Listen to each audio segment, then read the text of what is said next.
cuma NU, tapi seluruh umat Islam dan bangsa. Ini menunjukkan bahwa NU telah menjadi satu aset bangsa. Ulama NU adalah dai nasional dalam mengajak semua umat beragama untuk menerima satu-satunya azas dalam bermasyarakat, berbangsa dan bernegara, yaitu Pancasila. Umat dan bangsa, tidak terkecuali pemerintah, ingin sekali muktamar ini sukses dan menghasilkan program yang mampu menjawab tantangan masa depan yang tidak ringan, khususnya menghadapi kekuatan materialistis dan sekularistis yang dapat menjungkir balikkan nilai dan norma agama dan budaya bangsa kita yang luhur. Terima kasih atas keputusan di dalam kaitan agama bahwa rahim nenek tidak boleh diinterkosi oleh cucunya. Kalau ini terjadi, di mana seorang wanita yang rahimnya tidak subur dan ilmu kedokteran pada hari ini mampu meletakkan telur yang telah dibuat sperma itu untuk letakkan di rahim siapa saja, tidak terkecuali rahim nenek. Karena itu keputusan di dalam masalah agama tentang haram hukumnya meletakkan bayi tadi di dalam rahim nenek adalah suatu yang sangat baik sekali. Nahdlatul Ulama maupun organisasi keagamaan lain di tanah air diharapkan sebagai pelaku utama dalam pemuda nasional sebagai pengamalan Pancasila untuk menjadikan masyarakat dan bangsa Indonesia penuh iman dan takwa serta penuh kerukunan umat beragama. Saat muktamar ke-9 ini amatlah tepat untuk mempersamakan langkah dari 3 komponen pembangunan sektor agama, yaitu keluarga, masyarakat, dan pemerintah. Kita telah mempunyai konsensus bangsa yang tertuang dalam GBHN 1993 bahwa yang kita tuju dalam 25 tahun mendatang adalah umat dan bangsa yang berkualitas. Pendidikan dan dakwah dari organisasi keagamaan diharapkan dapat menggerakkan keluarga dan umat Islam untuk berlomba-lomba mewujudkan manusia Indonesia yang berkualitas itu, baik aspek rohani, iman dan takwa, aspek intelektual, kecerdasan dan profesional, maupun fisik sehat dengan semangat kerja dan disiplin yang tinggi. Saya harapkan semua lembaga pendidikan dan dakwah serta lembaga sosial NU dalam 5 dan 25 tahun mendatang makin dipacu kualitasnya supaya makin maju dan mandiri sehingga mampu mengangkat kualitas umat dan bangsa. Pemerintah, khususnya Departemen Agama, menilai bahwa tertinggalnya kualitas lembaga pendidikan umat Islam merupakan salah satu kerawanan. Polarisasi dan kualitas antara lembaga pendidikan yang dimiliki umat Islam dan umat lain perlu diupayakan untuk dijembatani dan kalau bisa dihilangkan. Upayakan mengejar ketertinggalan dalam kualitas. Ternyata beberapa lembaga pendidikan Islam termasuk dalam Nahdlatul Ulama telah dapat menyamai dan malah melampaui kualitas lembaga pendidikan lain sehingga muncul sebagai sekolah favorit di daerah-daerah tertentu. Hal ini berarti bahwa dengan kerja keras dan kerjasama ulama dengan intelektual, umat Islam ternyata mampu mempunyai lembaga pendidikan yang berkualitas. Maka marilah di samping menambah jumlah lembaga pendidikan Islam, khususnya dalam lingkungan NU, kita benar-benar memacu kualitas lembaga pendidikan yang kita punyai. Mudah-mudahan di dalam PJP 2 kita berhasil memacu kualitas lembaga pendidikan Nahdlatul Ulama. Sebagian besar MIN dan sekolah ibtidaiyah sanawiyah dan ibtidaiyah swasta maupun sanawiyah swasta akan terangkat kualitasnya karena masuk program wajib belajar dasar 9 tahun. Dengan masuknya MIN maupun sekolah ibtidaiyah swasta dan sanawiyah negeri maupun swasta dan wajib belajar 9 tahun selama 10 sampai 15 tahun ke depan, sebagian sekolah ibtidaiyah dan sanawiyah dalam lingkungan NU akan terangkat kualitasnya. Yang saya hormati, puji dan syukur yang setulus-tulusnya kita panjatkan kehadirat Allah Subhanahu wa taala karena pada hari yang berbahagia ini seluruh rangkaian kegiatan akbar Muktamar ke-29 Nahdlatul Ulama telah dapat terlaksana dengan lancar, aman, tertib, dan sukses. Dan insya Allah sebentar lagi akan kita resmikan secara resmi acara penutupannya. Kepada segenap muktamirin serta seluruh nahdiyin dan nahdiyat, saya ucapkan selamat atas telah terselenggaranya muktamar ini yang alhamdulillah telah menghasilkan berbagai langkah kebijaksanaan dan program dasar organisasi serta beberapa kesepakatan strategis lainnya. Termasuk di dalamnya adalah penyempurnaan anggaran dasar dan anggaran rumah tangga organisasi serta pemilihan pengurus besar Nahdlatul Ulama masa khidmat 1994-1998. Kita semua berharap agar semua keputusan dan kesepakatan yang dihasilkan oleh muktamar ini dapat kiranya semakin memantapkan keberadaan dan jati diri Nahdlatul Ulama sebagai satu organisasi sosial keagamaan yang besar. Nahdlatul Ulama diharapkan dapat menampilkan citra dan wibawa serta peran dan amal ijtimaiyahnya yang lebih dapat dirasakan secara nyata oleh masyarakat dan bangsa Indonesia, khususnya dalam menghadapi berbagai ragam kendala dan tantangan maupun dalam mencari dan menciptakan peluang pembangunan di tengah-tengah era globalisasi dan informasi yang syarat dengan gerak dinamika dan arus perubahan dalam dimensi yang kian kompleks serta dalam tempo yang semakin tinggi. Saudara-saudara sekalian, saya sangat menghargai keteguhan dan konsistensi Nahdlatul Ulama untuk tetap berpegang pada komitmennya dengan berupaya mengaktualisasikan dan mengimplementasikan Hitoh 1926 terutama di bidang pendidikan, dakwah, dan kesejahteraan sosial dalam arti luas. Semua itu merupakan wujud nyata pengabdian dan kepedulian serta amal bakti Nahdlatul Ulama dalam rangka membangun sumber daya manusia Indonesia yang berkualitas serta meningkatkan harkat dan martabat kehidupan dan kemanusiaan bangsa Indonesia seiring dengan tuntutan kebutuhan zamannya.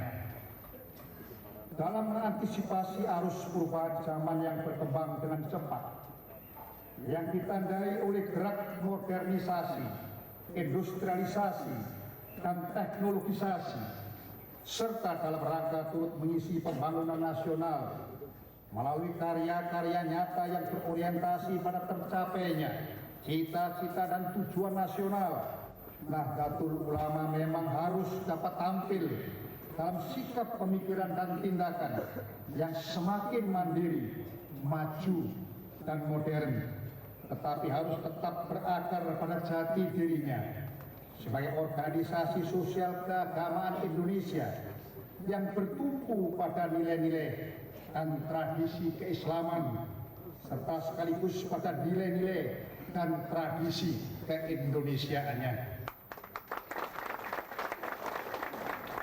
Kedua-duanya dalam suatu paduan yang serasi dan selaras serta diamalkan dengan penuh ketulusan dan kearifan untuk dapat mewujudkan kondisi kehidupan hari esok yang harus lebih baik dari hari ini sebagaimana diajarkan oleh Islam. Maka sebagai bagian integral bangsa, Nahdlatul Ulama harus mampu dan berani bergerak maju dalam posisi dan tempo serta arah yang luas dan dinamis, namun senantiasa dilakukan secara tertib dan teratur. Oleh karena itulah Nahdlatul Ulama hendaknya senantiasa teguh dan konsisten berpijak di atas landasan tumpuan geraknya yang terdiri atas nilai-nilai dan tradisi keislaman yang bersandar pada paham Ahlul Sunnah wal Jamaah, serta nilai-nilai dan tradisi keindonesiaan yang berdasarkan pada Pancasila dan Undang-Undang Dasar 1945. Seluruh pola gerak pengabdian dan kiprah Nahdlatul Ulama dalam memperjuangkan kepentingan masyarakat dan bangsa serta negara hendaknya tidak sampai terlepas dari diri tunggal tumpuan gerak tadi.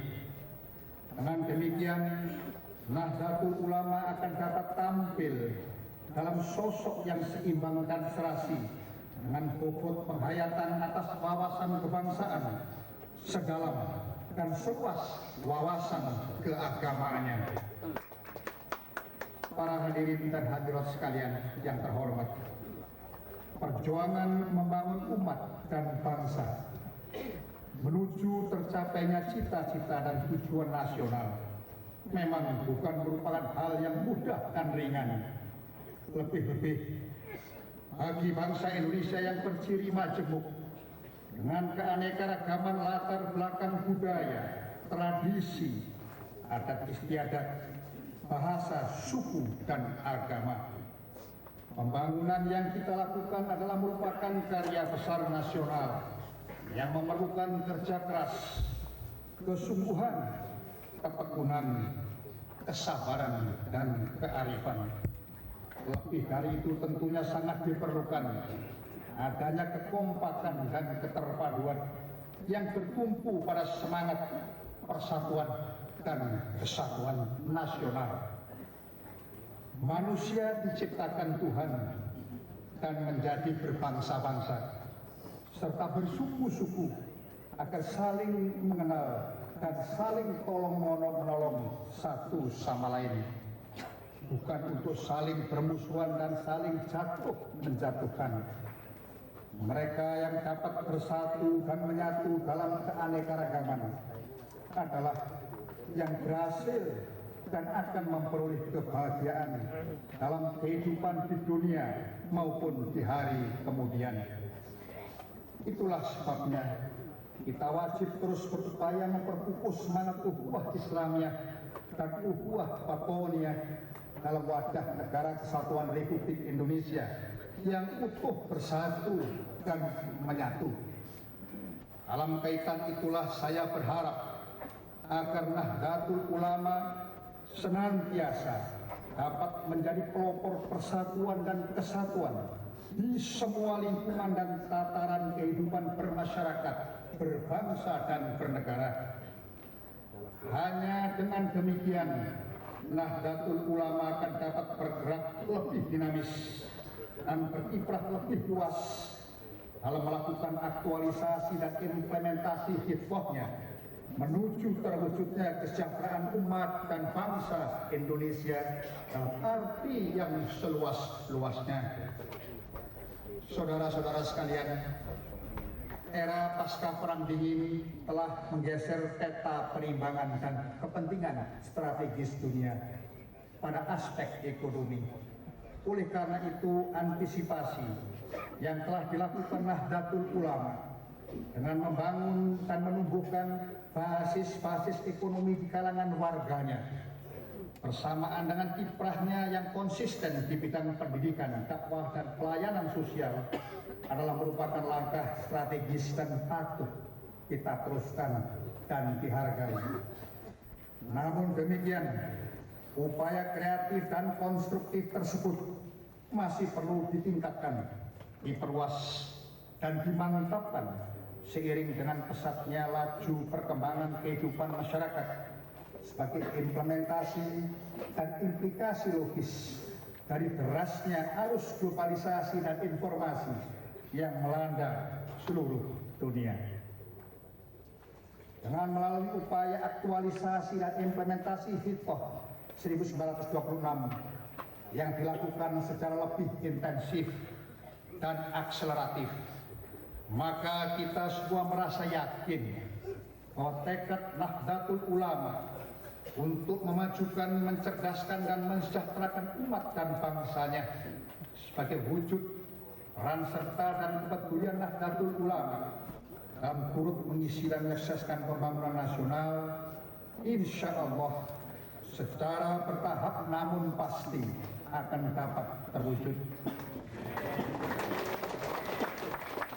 Hendaknya disadari oleh segenap Nahdliyin dan Nahdliyat bahwa maju dan mundurnya Nahdlatul Ulama adalah merupakan salah satu indikator tentang maju dan mundurnya umat Islam dan bangsa Indonesia. Oleh karena itu, Nahdlatul Ulama harus terus bergerak maju dalam jalur akhlakul karimah agar tidak menjadi umat yang merugi. Arus globalisasi hendaknya tidak kita hadapi dengan sikap yang khawatir, apalagi ragu-ragu, protektif dan isolatif, dan bahkan konfrontatif. Kita harus berani menghadapinya dengan sikap antisipatif, kreatif, dan inovatif. Bersamaan dengan itu perlu terus kita kembangkan mekanisme hubungan komunikatif dialogis atas dasar semangat kemitraan dalam dimensi internal maupun eksternal yang bersifat saling menghargai dan saling membutuhkan. Dengan demikian, kita tidak akan hanyut terlanda oleh arus globalisasi, melainkan justru akan dapat memanfaatkannya bagi sebesar-besarnya kepentingan masyarakat, bangsa, dan negara. Para hadirin dan hadirin sekalian, semangat kebangkitan Islam hendaknya dapat kita isi dengan upaya-upaya kreatif dan konstruktif yang mampu memancarkan kesejukan dan dinamika Islami. Pancaran kesejukan Islami adalah yang mampu menciptakan suasana aman, damai, tertib, dan tentram dimanapun dan bagi siapapun. Sedangkan pancaran dinamika Islami adalah yang mampu menggerakkan serta mendorong semangat kemajuan melalui pembangunan yang berkeadaban dalam rangka mewujudkan harkat dan martabat kemanusiaan serta taraf kehidupan dan kesejahteraan seluruh lapisan dan golongan masyarakat dengan kondisi yang lebih baik daripada masa-masa sebelumnya. Era kebangkitan nasional kedua yang berawal pada Berita ke-6 ini hendaknya dapat kita jadikan sebagai wahana dan sarana bagi seluruh bangsa Indonesia untuk tumbuh dan berkembang menjadi bangsa yang kuat, maju, dan mandiri. Oleh karena itu harus kita isi dengan terus berupaya meningkatkan disiplin dan etos kerja, keterampilan dan profesionalitas, kewawasan dan semangat kebangsaan serta keimanan dan ketakwaan kepada Allah Subhanahu wa taala. Melalui forum muktamar yang mulia ini, hendaknya segenap keluarga besar Nahdlatul Ulama memperbarui tekad dan semangatnya untuk bersama-sama dengan komponen bangsa Indonesia lainnya bangkit dan berjuang meraih kemajuan, kecerdasan dan kesejahteraan yang lebih baik sebagaimana dilakukan oleh para Nahdliyin dan Nahdliyat di masa pergerakan kemerdekaan dahulu pada era kebangkitan nasional yang pertama. Hadirin yang terhormat, marilah kita terus tingkatkan daya mampu serta ketangguhan dan keuletan kita dalam mengemban amanat Allah untuk mewujudkan kondisi kehidupan dan kesejahteraan bangsa kita, baik lahiriah maupun batiniah, yang harus lebih baik daripada hari kemarin. Adalah wajib bagi kita bangsa Indonesia, termasuk segenap keluarga besar Nahdlatul Ulama, untuk memelihara, mengembangkan, dan mendayagunakan seluruh potensi dan sumber daya anugerah Tuhan yang kita miliki bagi peningkatan harkat dan martabat serta taraf hidup masyarakat dan bangsa Indonesia.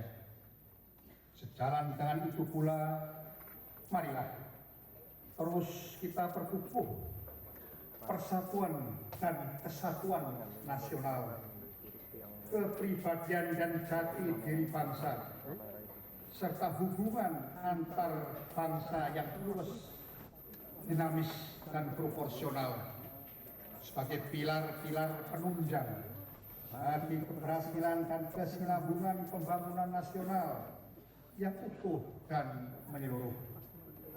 Akhirnya Allah SWT senantiasa berkenan menyertai setiap langkah dan niat baik kita bersama. Sekian, terima kasih. Wassalamualaikum warahmatullahi wabarakatuh. Menteri Agama, Menteri Dalam Negeri, Gubernur Kepala Daerah DKI Jawa Barat, dan PSA Pengurus Besar Nahdlatul Ulama terpilih.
Ada komentar Pak?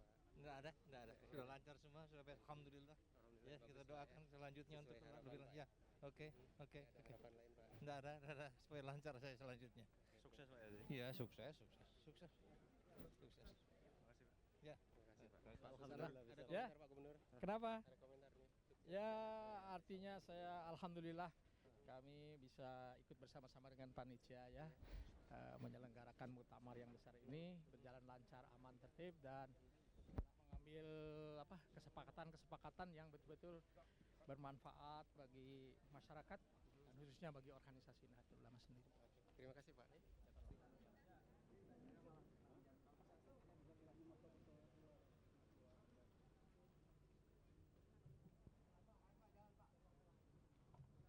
Jelas. Ya apa? Ini, monggo.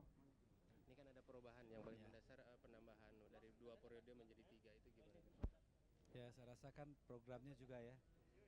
Seperti pertamanya pencanangan, ya pencetusan dari kembali khitah, ya, kemudian sosialisasinya periode kedua, dan kalau nggak salah periode ketiga kan pemantapan.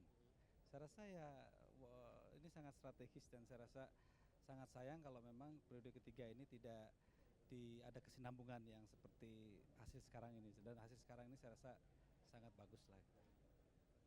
Terima kasih banyak. Sebelum Bapak Presiden menunggu lantai. Terima kasih.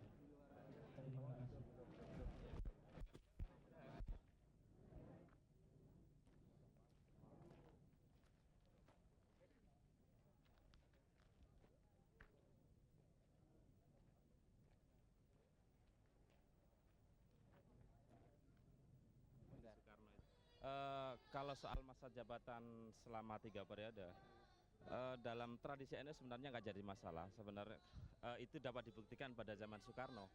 Ketika itu bahkan NU mengangkat Soekarno sebagai presiden seumur hidup gitu. Tetapi saya kira untuk jangka panjang pembatasan masa jabatan itu perlu, karena tuntutan demokratisasi itu perlu, tidak bisa hindarkan. Orang NU sebagai bagian dari masyarakat Indonesia tidak bisa menghindarkan dari proses ke arah demokratisasi. Karena itu sebenarnya kalau kemarin dalam anggaran dasar yang diputuskan tidak ada pembatasan masa jabatan, itu saya kira itu sebenarnya satu kemunduran gitu, satu kemunduran sebab ada satu upaya sebenarnya untuk membatasi masa jabatan. Nah sebenarnya jauh hari sebelumnya sudah harus dipikirkan itu tentang kemungkinan ke arah itu. Nah sehingga saya melihat kelihatannya untuk konteks ke dalam itu tidak menimbulkan masalah bagi masyarakat NU sendiri, tetapi untuk jangka panjang saya kira kalau toh itu tidak bisa dikatakan sebagai tidak kurang terlalu mendidik di dalam masyarakat NU, tetapi upaya-upaya ke arah menciptakan kesadaran berdemokratisasi itu perlu untuk jangka panjang. Terima kasih Mas. Oke.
Kasih komentar ini Pak ya tentang pemilihan menjadi 3 periode itu kan aturan undang-undangnya kan 2 periode Pak ya. Ya. Menjadi 3 periode itu gimana Pak? Ini kita semuanya menuntut supaya 3 periode ini suatu hal yang demokratis gunanya untuk menimbulkan generasi atau kepemimpinan baru yang bisa lebih menonjol dalam kehidupan NU untuk masa mendatang. Sehingga kita kepemimpinan itu benar berganti atau akan lahir di generasi baru yang bisa lebih mampu. Jangan sebab adat ketimuran kita ini kalau tidak dibuat demikian ini tidak bisa, orang-orang itu mau mundur sendiri. Akhirnya tidak akan berganti-ganti kepemimpinan NU itu. Itulah harapan kita untuk masa yang akan datang di dalam kepemimpinan NU. Itu aturan ini kan 2 periode Pak ya. Ya. Kalau misalnya 3 periode kan otomatis disunahkan mundur gitu. Ya, gitu. Sendiri menyetujui kan ya 3 periode itu. Setuju sekali kita 3 periode supaya kita jangan terlalu lama dipimpin seseorang yang kadang-kadang mereka tidak sadar kepemimpinan itu tidak lagi diterima oleh para anggota ASI. Kemungkinan jadi 4 periode Pak. Kami mengira-kan harusnya 3 periode saja. Ya, ya. Ada alasan lain kemarin pilih Abu Hasan? Alasan lain kami pilih Ibu Hasan ini karena orangnya belum ada selama ini cacatnya dan sebagainya. Kemudian dia mempunyai kemampuan pikir yang bisa memanage organisasi NU ini untuk lebih maju ke masa depan. Ya. Tapi jadinya setuju aja kan Pak ya setelah Gus Dur terpilih Pak ya? Oh ya, itu sudah kebiasaan kita, tak perlu kita oposisi. Cuma yang penting kami menganjurkan agar kiranya Abu Hasan menjadi ketua 1 dalam PB, pengurus besar Nahdlatul Ulama sekarang ini. Itu harapan kita. Kalau tidak demikian, kiranya kami tidak nanti akan kurang baik warga NU atau NU ini di masa depan. Ya.